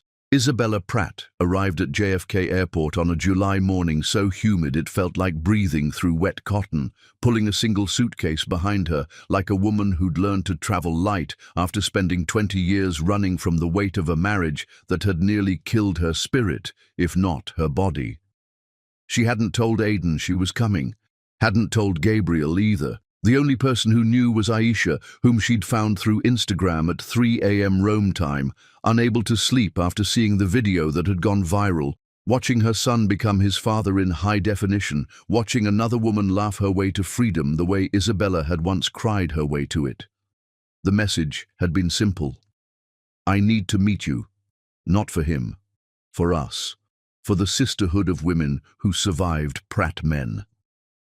Now she stood outside Aisha's studio in Bedford-Stuyvesant, a 63-year-old woman who looked 50, dressed in linen the color of afternoon sunlight, her hair silver and unashamed, her face carrying lines that spoke of laughter finally earned after tears fully grieved.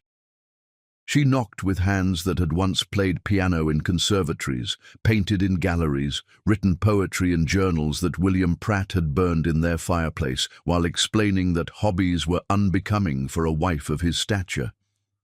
Aisha opened the door in paint-splattered overalls, a brush still in her hand, yellow ochre streaking her cheek like war paint for a battle already won. Isabella, she said, not a question, but recognition.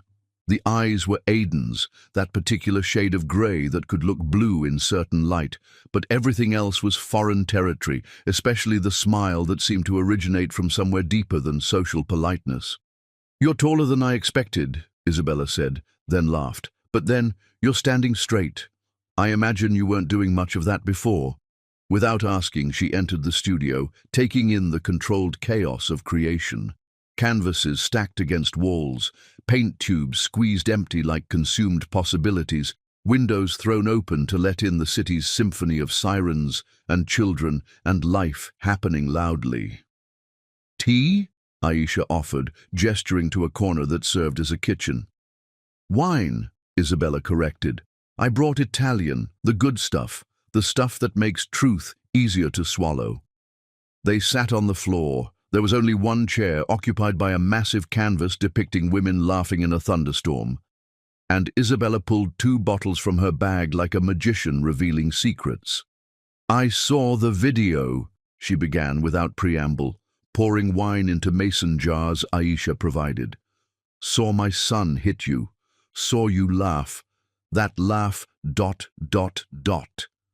She took a long sip. I should have laughed. 28 years ago, when William hit me for contradicting him at a dinner party. I should have laughed instead of apologizing, should have laughed instead of covering the bruise with concealer he bought me the next day, should have laughed instead of getting pregnant again, thinking a second child would make him softer. You left, though, Aisha said. Eventually. After 15 years. 15 years of shrinking myself down until I could slip through the cracks in his attention. You did it in 5. Your evolution, my dear. I'm just history. She stood, moved to Aisha's paintings, studying them with the eye of someone who understood the language of color. She stopped at a new piece, A woman's silhouette filled with other women's silhouettes, all of them walking in different directions, but somehow moving forward together. "This is us," Isabella said softly. "All of us who've been married to men who collected us like art they didn't understand." "When did you know," Aisha asked, "that you had to leave?" Isabella turned, and for a moment her composed face cracked, showing the woman underneath who'd clawed her way to freedom inch by inch. The day Aidan turned 13, William was teaching him to be a man, his version of it. "I heard him tell our son that women were like businesses. You had to manage them properly or they'd run wild, become unprofitable. And Aidan, my sweet boy, who used to bring me flowers he'd picked from neighbors' gardens, nodded, just nodded, like it made sense. That's when I knew I had to leave, but it took 2 more years to find the courage." "Does he know, Aidan, about what his father was really like?" "He knows facts, that William was controlling, that I left, that the divorce was brutal, but knowing and understanding are different countries with closed borders." Isabella returned to the floor, poured more wine. "Tell me about my son, not the one I read about in business magazines, the one you married." So Aisha told her. About the man who'd seemed so different from what she'd expected when they'd met at that gallery opening, how he'd asked genuine questions about her work, about the slow dissolution, like sugar in water, sweet at first, then simply gone, about the midnight painting sessions and the morning apologies for existing too loudly, about the birthday party, the slap, the laugh that changed everything. "He's in therapy now," Aisha finished. "Gabriel says he's trying to change." "They always try after you're gone," Isabella said with the wisdom of experience, "when trying costs them nothing but the effort of trying." "That's not fair." "Isn't it?" Isabella interrupted. "Did he try when you were there? Did he try when trying would have meant choosing you over a meeting, your art over his comfort, your fullness over his need for you to be less?" The truth of it sat between them like a third presence. Outside, someone was playing music too loudly, the bass thumping through the walls like a heartbeat. "I still love him," Aisha admitted, surprising herself with the honesty. "Not in a way that wants him back, but in a way that grieves what we could have been if we'd been different people." "That's the cruelest love," Isabella agreed, "the love of potential. I loved William's potential for 20 years, loved the man he could be if he just tried, if he just saw me, but potential is just another word for disappointment waiting to happen." She pulled out her phone, showed Aisha photos of her life in Rome. A small apartment overlooking a piazza, paintings covering every wall, her own work, restarted at 45, a garden where she grew tomatoes and basil, a younger man, handsome in an earthy way, his arm around her in casual intimacy. "That's Marco," she said, smiling. "He's a baker, never finished high school, makes me laugh every morning and sees my art before he sees my aging. William would die if he knew. Actually, he did die. Heart attack at his desk 5 years ago, but he would die again." "I'm going to Paris," Aisha said. "The residency I was accepted to. Good. Go. Create. Be so bright they need sunglasses to look at you." Isabella stood, prepared to leave, then turned back. "Can I buy that painting? The one with women walking in different directions." "It's not for sale. I'll pay what it's worth to you, not what the market says." "What's it worth to you?" Isabella considered.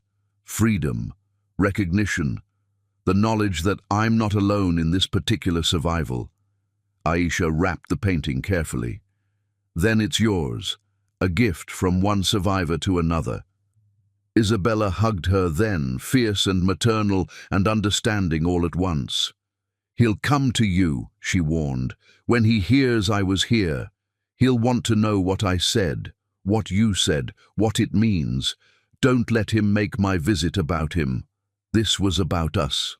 After she left, Aisha stood in her studio surrounded by the work of her freedom, thinking about patterns and inheritance, about men who learned to acquire instead of love, about women who learned to laugh instead of cry. Her phone buzzed. "Aiden, my mother is in New York. Did she contact you?" She typed back, "Yes." 3 dots appeared, disappeared, appeared again. Finally, what did she want? Aisha thought about all the ways she could answer. The truth, a lie, a deflection. Instead, she sent a photo of the empty space where the painting had been, the ghost of it still visible on the wall. "To take what was hers," she wrote. "Something you'd understand." The dots appeared again, but no message came. Good. Some conversations didn't need words, just like some marriages didn't need to last, and some women didn't need permission to be free. That night, across the ocean, Isabella Pratt hung her new painting in her Roman apartment, right where the morning light would hit it. She opened a bottle of wine, the third from her bag, the one she'd saved, and toasted the women, walking in different directions, all moving forward. In Brooklyn, Aisha painted Through the Night, a new piece inspired by Isabella's visit. A mother bird teaching her daughter to fly by, flying away first. She titled it Inheritance, and knew without asking that Isabella would understand. And in his Manhattan mansion, Aiden Pratt sat in his father's old study, looking at photo albums his mother had left behind when she fled. In every picture she was getting smaller, dimmer, less present, until the final photos where she was merely a shadow at the edge of family portraits. He thought about calling her, about calling Aisha, about calling someone who could tell him how to fix what had been broken before he was even born. Instead, he did what both women had done in their own ways. He picked up a brush and painted his own dissolution, one imperfect stroke at a time, learning that sometimes the only way to break a pattern was to break yourself first and see what remained. Chapter 8. The Dance Class. The Riverside Community Center inhabited a building that had been many things: a bank in the 1920s, a department store in the 1950s, abandoned in the 1980s, and finally reborn as a place where art and movement collided in rooms that still smelled faintly of their previous lives, like old perfume in an attic trunk. Aisha had been teaching there for 3 months now, her Wednesday evening art class for adults who'd forgotten they were creative, running back to back with a salsa dance class that leaked rhythm through the thin walls, like joy, refusing to be contained. She'd grown used to the soundtrack, painting to the clave beat, her students' brushstrokes unconsciously syncing with the music next door. It was August now, the city sweating through another heat wave that made everyone move slower except the dancers, who seemed to generate their own weather system of passion and percussion. Aisha was cleaning brushes, her last student gone, when Magdalena, the dance instructor, burst through the door like a force of nature in a red dress that moved like liquid fire. "Aisha, mi amor, I need you," she announced, grabbing Aisha's paint-stained hands with her perfectly manicured ones. "My assistant broke his ankle, men and they're showing off, and I have a class full of beginners who need partners. You dance, yes? I paint, Magdalena, you know this. Everyone dances, some just don't know it yet. Come, just for tonight. You can paint sadness later. Right now, we make joy." Which is how Aisha found herself in the dance studio, still wearing her paint-splattered jeans and tank top, surrounded by mirrors that reflected back a woman she was still learning to recognize, someone who took up space unapologetically, whose body moved without seeking permission. The class was the usual Wednesday mix: divorce refugees, empty nesters, young professionals trying to be interesting on dating apps. They stood in awkward clusters, avoiding eye contact, that particular brand of adult discomfort that came from being beginners at something. "Tonight," Magdalena announced, clapping her hands like a flamenco general commanding troops, "we learn to trust. Salsa is not steps. Salsa is conversation between bodies. You must listen with more than ears." She began pairing people up, her choices seemingly random, but probably orchestrated by some matchmaking algorithm only she understood. Aisha helped demonstrate the basic steps, muscle memory from her childhood returning. Her father had taught her to salsa in their kitchen, her mother singing along to Celia Cruz while stirring pots that bubbled with the same rhythm. She was adjusting an older woman's frame when she heard Magdalena's voice carry across the room. "You in the corner, hiding like a shadow. Yes, you. You dance with—" She paused dramatically, scanning the room, and Aisha knew, with the certainty of someone who'd learned the universe had a twisted sense of humor, what was about to happen. "You dance with Aisha." She turned, and there was Aidan, looking like he'd rather be anywhere else, in a board meeting, a tax audit, hell itself, than in a beginner's salsa class, wearing khakis and a Columbia t-shirt dark with sweat. Their eyes met across the studio, and for a moment the music seemed to skip like a scratched record. He started to speak, probably to explain or apologize or flee, but Magdalena was having none of it. "No talking! Dancing is better than words. Words lie, bodies tell truth." So they stood facing each other, two people who'd shared a bed for 5 years but had never really touched. Not like this. Not with intention and attention and the awkwardness of strangers who used to be everything. "I didn't know you taught here," he said quietly, his hand hovering near her waist like it was asking permission. "I didn't know you danced," she replied, placing her hand in his, noting the calluses that hadn't been there before. From painting, she realized. He'd been painting enough to change his hands. "I don't. But Dr. Cross said I needed to do something physical that wasn't about control or winning. Something where I had to follow instead of lead." "And you chose salsa?" Despite everything, she almost smiled. "The man who color-coded our spice rack chose salsa? Gabriel suggested it. He failed to mention you taught next door." "Gabriel," they said in unison, and for a moment the shared exasperation at his meddling brother created a bridge between them, gossamer thin, but there. Magdalena started the music, something slow for beginners, but with enough heat to make the mirrors fog slightly. Basic step first. Leaders, though we don't like that word, we prefer initiators, you suggest. Followers, though we prefer interpreters, you decide. Remember, this is conversation, not monologue. Aidan stepped forward, Aisha stepped back, and for the first time in their entire relationship, they moved together. It was clumsy at first, his lead too forceful, her resistance automatic. But slowly, measure by measure, something shifted. He softened his frame, stopped trying to push her through the movements. She stopped anticipating where he'd go wrong, started actually listening to the suggestion in his hands. "You're different," he said, after they'd managed 8 bars without stepping on each other. "So are you." And he was. The Aidan she'd married would never have submitted to being bad at something in public, would never have worn khakis that didn't fit right, would never have let her see him sweat, literally or metaphorically. This Aidan stumbled, laughed at himself, adjusted when corrected, and when Magdalena shouted, "Switch partners!" he let her go without trying to hold on. She danced with a retired postal worker who told her about his grandchildren.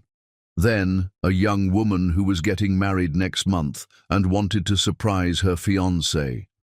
Then, a middle-aged man who'd promised his dying wife he'd learn to dance after she was gone. But she kept tracking Aidan in the mirrors, watching him struggle with a woman who clearly knew more than she'd let on, seeing him navigate being the one who didn't know what he was doing. When Magdalena called for another switch and they found each other again, he was laughing, actually laughing, at something his previous partner had said. "Mrs. Chen just told me I danced like a robot having a seizure," he said, and the smile on his face was so genuine, so unlike the calculated expressions of their marriage, that Aisha felt something in her chest crack slightly. Not her heart, she wouldn't let it be her heart, but something adjacent to it. She's not wrong, Aisha said, adjusting his frame. You're thinking too much. Stop trying to solve salsa like it's a problem. Everything's a problem if you look at it right, or nothing is if you look at it differently. They danced through 3 more songs, and with each one, the awkwardness diminished. Not replaced by intimacy, that ship had sailed, hit an iceberg and sunk, but by something else. Recognition, maybe. 2 people who'd been married to strangers getting to know each other for the first time. "Why are you really here?" she asked, during a turn that brought them closer than they'd been since the slap. Truth? Novel concept for us, but sure. He was quiet for a full 8 count, then, "I'm trying to learn how to not be in charge. How to respond instead of direct. How to be present in my body instead of living in my head. And..." He paused, spun her out and back. "I'm trying to do things that William Pratt would have rather died than do. And salsa is one of them. Salsa taught by a Puerto Rican woman in a community center in a neighborhood he would have called unfortunate. He's probably spinning in his grave fast enough to power Manhattan." Despite herself, Aisha laughed. Not the laugh that had freed her, but something smaller, realer. The laugh of someone recognizing another person's growth. "I leave for Paris in 2 weeks, she said, not sure why she was telling him. "I know. Gabriel mentioned it. He also mentioned you're having a goodbye show at the gallery. Are you planning to come? Would you want me to?" She considered this as Magdalena called out corrections in Spanglish that somehow made perfect sense. "I don't not want you to come," she said finally, "which I realize is a double negative and terrible grammar and probably confusing." "It's honest," he interrupted, "which is more than we usually managed." The class was ending. Students thanking Magdalena, gathering their things, returning to lives where they didn't have to trust strangers with their balance. Aisha started to leave, but Aidan caught her hand. Not grabbing, just touching, a question more than a statement. "Can I tell you something?" he asked. She nodded. "That laugh, your laugh at the party, I hear it every day. But not in a bad way anymore. It's like an alarm clock, reminding me to wake up. To actually be awake. Does that make sense?" "Yes," she said simply, because it did. Because she understood living with ghosts that were actually teachers, wounds that were actually doorways. She left him there in the studio, still sweating, still processing, still becoming whoever he was going to be. But as she gathered her art supplies from next door, she could see him through the doorway, standing in front of the mirrors, practicing the basic step alone, counting under his breath, trying to learn the language of leading by learning to follow his own rhythm first. That night, she painted 2 figures dancing, but they were facing away from each other, dancing with invisible partners, moving to the same music but in different directions. She called it parallel movement and posted it without commentary. Within minutes, a comment appeared from Aidan M. Pratt. "Same song. Different dance." She didn't reply, but she didn't delete it either. Some conversations happened in movement rather than words, in the space between steps, in the trust required to let someone else suggest a direction, even when you reserved the right to interpret it your own way. 2 weeks, then Paris, then a life without these accidental intersections, these moments of seeing him become someone she might have liked if they'd met now instead of then. But that was the thing about timing. It was never wrong, just inconvenient. They'd met when they were who they were, married as those people, divorced as evolutions of them, and now were dancing, literally and figuratively, as strangers who knew each other's deepest shames and were somehow still willing to share a rhythm, even if they'd never again share a life. Magdalena found her as she was leaving.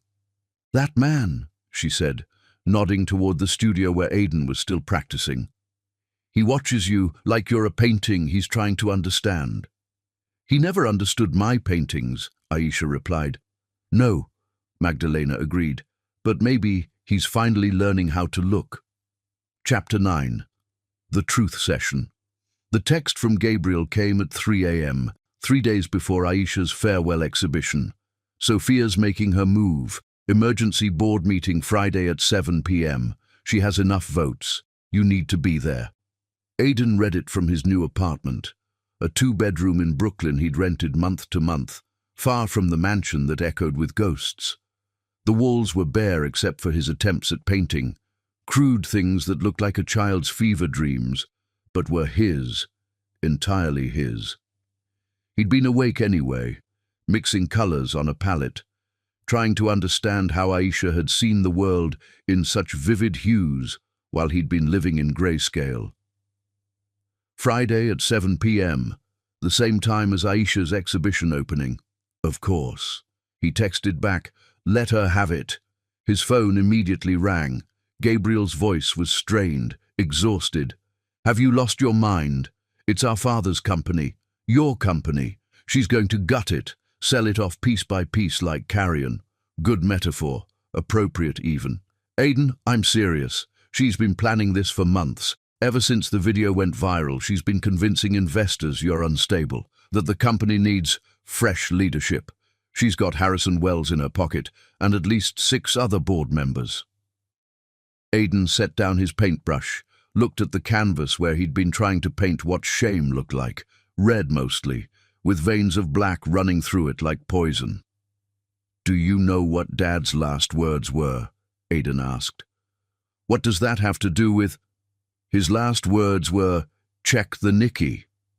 He died at his desk, and his last thought was about Japanese stock prices. That's the legacy you want me to fight for." "It's not about Dad. It's about not letting Sophia win." "This isn't a game, Gabriel. There's no winning. There's just choosing what kind of person you want to be when you wake up tomorrow." Silence on the other end. Then, "You're really going to choose her art show over the company?" "I'm choosing to stop being someone who thinks that's a choice." He hung up, turned back to his painting. The shame was wrong, too obvious, too literal. He painted over it, let the colors muddy into something brown and uncertain. Better. Truth was rarely clear. By Friday afternoon, the business news was buzzing. Hostile takeover at Pratt Industries. Sophia Winters makes power play. Aidan Pratt, MIA as company hangs in balance. His phone had 47 missed calls, 123 unread messages. He turned it off, put on the one suit he'd kept. Not the expensive Italian ones, but an off-the-rack thing he'd bought at a department store, trying to learn how normal people shopped. The Morrison Gallery was packed when he arrived, a line of people waiting to get in. He recognized some faces from their old life, society people who'd come for the scandal as much as the art. But most were strangers, drawn by Aisha's story, by her work, by the universal experience of breaking free from whatever cage they'd been living in. He stayed outside at first, watching through the window. Aisha moved through the crowd like light through water, wearing gold. Not jewelry, but the color itself, a dress that made her look like she'd been dipped in sunset. Her hair was up, revealing the neck he'd kissed 1,000 times without really feeling it, the shoulders that had carried more weight than he'd ever acknowledged. "You coming in, or just stalking?" Naomi stood beside him, arms crossed, protective as always. She'd never liked him, even during the good times, if there had been good times. Maybe she'd just seen the ending from the beginning. "I wasn't sure I'd be welcome," he admitted. "You're not," she said bluntly. "But she left you on the list. +1 even, though I can't imagine who you'd bring." "I came alone." "Story of your life, isn't it?"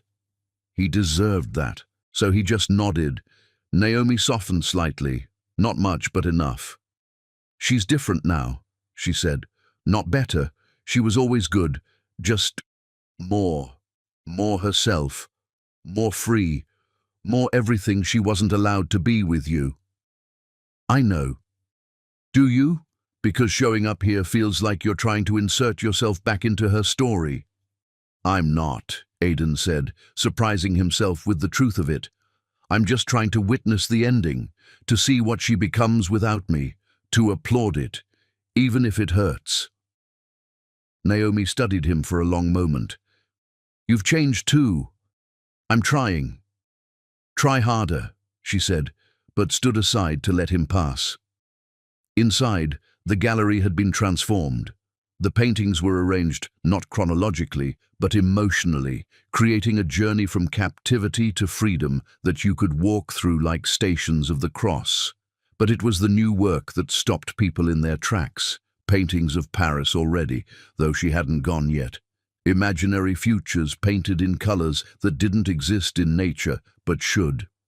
"She painted those this week," Vivian Cross said, appearing at his elbow with champagne he didn't take, like she's already there in her mind, already gone. "Good," he said, meaning it. At exactly 7 p.m., his phone buzzed in his pocket.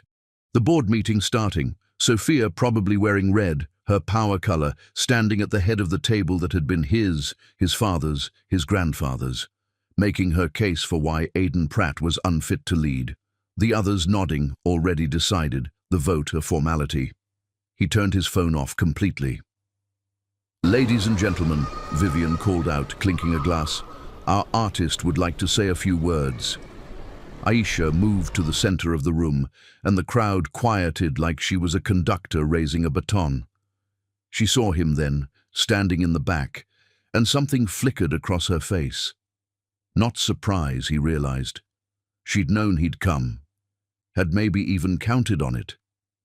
"6 months ago," she began, her voice carrying that particular strength that came from having nothing left to lose.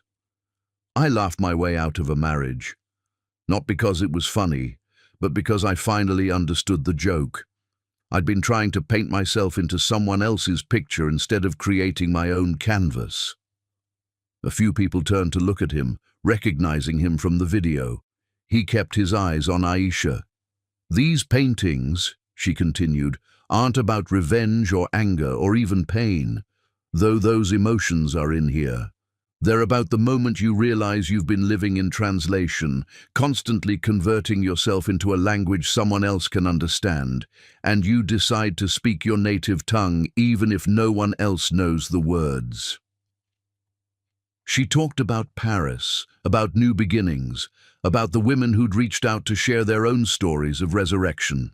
She thanked people, Naomi, Vivian, her parents, even Isabella Pratt, who'd sent a congratulatory note from Rome. She didn't mention him, which was exactly right. He wasn't part of this story anymore. But then she did something unexpected. She walked to a covered painting at the back of the gallery, one that hadn't been unveiled. "This last piece," she said, "isn't for sale. It's called Forgiveness, but not the kind you might think. Not forgiving him. That's not mine to give or withhold. It's forgiving myself for the years I spent becoming smaller, quieter, less. For the times I painted beige when I dreamed in purple. For every time I laughed politely when I wanted to scream beautifully." She pulled away the covering, and the room gasped collectively. The painting showed 2 figures, but they weren't together. They were on opposite sides of the canvas, separated by what looked like a river of color. The figure on the left was dissolving, becoming part of the background, muted and careful. The figure on the right was exploding outward, colors radiating like a human aurora borealis. But what made people lean in, what made them pull out their phones to capture it, was that both figures were laughing. Different laughs, one desperate and trapped, one free and soaring, but both true. "The thing about ending a marriage," Aisha said, looking directly at him now, "is that you're not just leaving a person.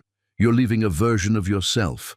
And sometimes that version deserves compassion too, even if you can never be her again." The room erupted in applause. People surrounded her, congratulating, purchasing, celebrating. Aidan stayed where he was, looking at the painting, understanding finally that forgiveness wasn't about reconciliation. It was about release. His phone buzzed again.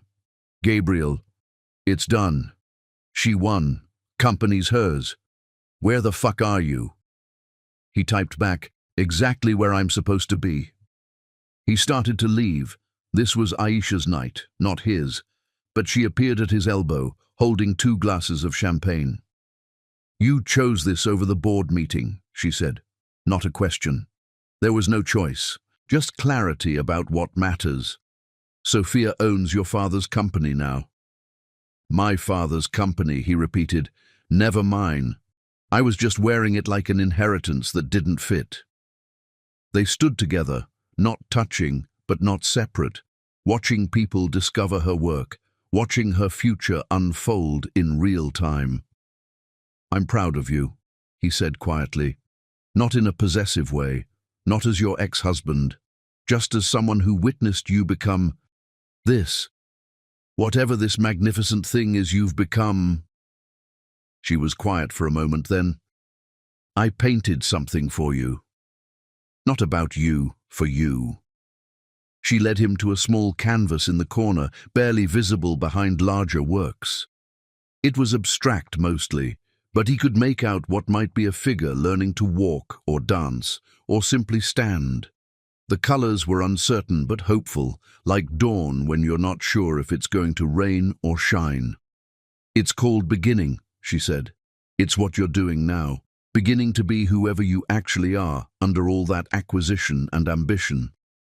I don't know who that is yet. That's the point, neither did I. But look, she gestured around the gallery, at her work, her truth made visible. Eventually, you figure it out. Someone called her name, an important collector, Vivian mouthing, "Please come," over the crowd. Aisha started to go, then turned back.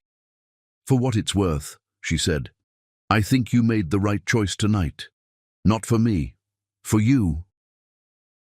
She disappeared into the crowd, pulled into conversations and congratulations, her future opening like a flower that had been waiting for the right season. Aidan stayed a moment longer, looking at the painting she'd made for him, not forgiveness exactly, but acknowledgement. Recognition that he was trying to become something more than his father's son, his company's CEO, her ex-husband. Outside, the summer night was thick with humidity and possibility. He walked toward the subway, past a notification on his phone from the Wall Street Journal. Pratt Industries takeover complete, Sophia Winters named CEO. He deleted it without reading, then did something he'd never done in his adult life. He took the long way home, walking through Brooklyn as it came alive on a Friday night, watching people live their messy, uncontrolled, beautiful lives. At a corner bodega, he bought a notebook and a pen. Sitting on a bench under a streetlight, he began to write. Not a business plan or an acquisition strategy, but words that had been building in him like steam in a kettle. Words about shame and recognition, about the difference between owning and loving, about the sound of a woman's laugh echoing through an empty mansion. He wrote until his hand cramped, until the streetlight flickered, until the city settled into its 2 a.m. quiet. Then he walked to his apartment, to his terrible paintings and his rented furniture, and his life that was no longer about winning or losing, but simply about being. The last thing he wrote, before sleep finally came. She forgave herself tonight. Maybe someday I'll learn to do the same. Chapter 10. The Second Birthday. 1 year later, Aisha Dean stands in the same Pratt Mansion ballroom where everything ended and began, but this time she owns the space in ways that have nothing to do with property deeds or marriage certificates. She owns it because she's been invited here to Sophia Winters Pratt's spectacular downfall, and she's come dressed in the same yellow she wore to freedom. The invitation had arrived at her Paris apartment 3 weeks ago, forwarded by Naomi with a note. You need to see this. Inside, elegant script on cream paper. The honor of your presence is requested at the liquidation gala of Pratt Industries. Celebrate the end of an era. Sophia, in her hubris, is throwing a party for her failure. The company she'd schemed to steal has collapsed in 11 months, a spectacular implosion of bad investments, alienated partners, and the kind of greed that consumes itself. The board members who'd supported her have fled like rats from a sinking yacht. Harrison Wells faces federal investigation, and Sophia, whose family fortune was tied to Pratt Industries stock, has lost everything. She's actually celebrating bankruptcy, Naomi whispers beside Aisha, both of them standing at the entrance to the ballroom that's been decorated like a funeral and a wedding had a child raised by wolves. The absolute delusion. But Aisha understands something Naomi doesn't. This isn't celebration. It's Sophia's last desperate grab at controlling the narrative. If she throws the party, she's not the victim. She's still the one making choices, even if the only choice left is how to fall. The room fills with vultures dressed in designer clothing, come to witness the final act of a tragedy that started with ambition and ends with auction notices. Everything will be sold next week. The mansion, the art, the furniture where Aisha once sat pretending to be less than she was. And then Sophia appears at the top of the stairs, wearing the same red dress from that birthday party a year and a half ago, the night of the slap. The dress hangs differently now, Sophia having lost weight the way desperate people do, becoming sharp where she was once curved, brittle where she was once bold. "Welcome," she calls out, her voice carrying that particular brightness of someone who's chosen madness over admission, "to the end of the patriarchy." A few people laugh nervously, most just stare. The Pratt empire, built on the backs of bitter men and broken women, officially dies tonight, Sophia continues, descending the stairs with practiced grace that can't quite hide the tremor in her hands. "And I killed it. Me. Not the market, not bad luck, not even my own incompetence, though that played a part." She laughs, and it's wrong, like a piano with broken keys trying to play a familiar song. "But before we dance on this grave, I want to acknowledge someone special, someone whose laugh started all of this." Her eyes find Aisha in the crowd. "Aisha Dean, the woman who got away. Come up here, darling. Let's give the people what they want. A confrontation between the wife and the mistress." "I was never the mistress," Aisha says, her voice carrying across the silent room. "I was the wife. You were always the ghost in our marriage, the standard I couldn't meet because I was real and you were fantasy." She walks toward the stairs, and the crowd parts. She's different than she was at the birthday party, not smaller or larger, just complete. Paris has gilded her with confidence that comes from a year of being exactly who she is, celebrated for it, paid well for it. "You're right, though," Aisha continues, climbing the stairs to stand beside Sophia. "My laugh did start this, but not how you think." She turns to address the room, these people who'd watched her get slapped and done nothing, who'd eaten at her table while she disappeared course by course. 18 months ago, in this room, my ex-husband hit me because you," she looks at Sophia, "suggested he couldn't control me, and I laughed because I realized something beautiful. I didn't need to be controlled. I didn't need his money or his name or his approval. I needed to paint, to create, to be." She pulls out her phone, shows an image to the crowd. Her latest exhibition in Paris, sold out, written about in Le Monde as revolutionary vulnerability made visible. "That laugh saved me, led me to Paris, to art, to myself. But you," she turns back to Sophia, "you thought winning meant taking his company, his money, his life. You thought the opposite of being controlled was being the controller." Sophia's face shifts, the mask cracking. "I won. I took everything from him. You took nothing," Aisha says gently, almost pitying, "because Aiden had already let it go. He's in California now, did you know? Teaching art therapy to veterans, living in a studio apartment, dating a kindergarten teacher who makes him laugh. He sends me paintings sometimes. They're terrible, but getting better. He's happy, Sophia, actually happy." "That's not winning." "No," Aisha agrees. "It's living, something you never learned to do." The room holds its breath. Sophia raises her hand, the same gesture Aiden had made, ready to slap, but Aisha catches her wrist, gently, firmly, and then Aisha laughs. Not cruelly, not triumphantly, but with genuine warmth. "Oh, Sophia, you're still trying to live in that moment, aren't you? The slap, the power, the control. But that moment's over. It ended the second I laughed the first time." She releases Sophia's wrist, turns to the room.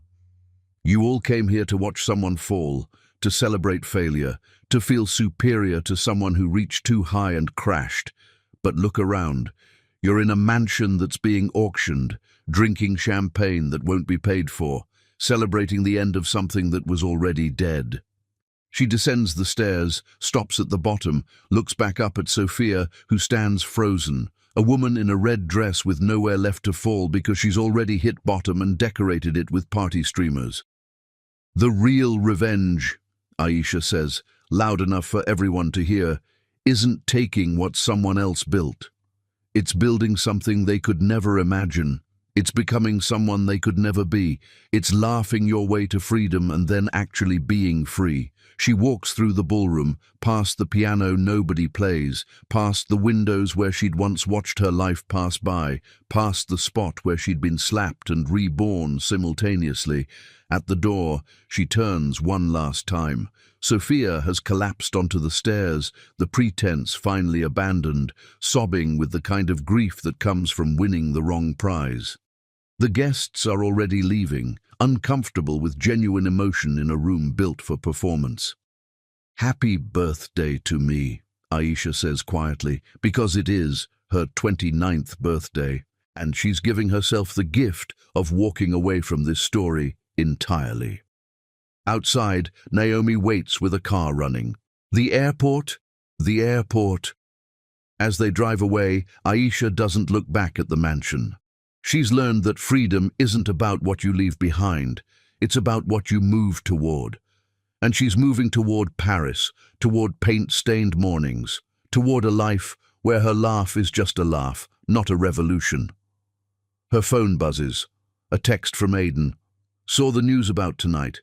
Hope you're okay." She types back, "More than okay. Free." 3 dots appear then. "Me too. Finally. Me too." She deletes the thread, not from anger, but from completion. Some stories need endings, not epilogues. The plane lifts off 3 hours later, New York falling away beneath her like a dress she's outgrown. In her bag, a fresh canvas and new paints, ready for whatever comes next. She laughs, softly, privately, just for herself, at the thought that the best revenge was never revenge at all. It was simply becoming exactly who she was always meant to be, and letting everyone else deal with who they'd chosen to become. The laugh that saved her echoes somewhere over the Atlantic, heading toward a future painted in colors that haven't been named yet, in a language she's still learning to speak, in a life that's finally, completely, brilliantly her own.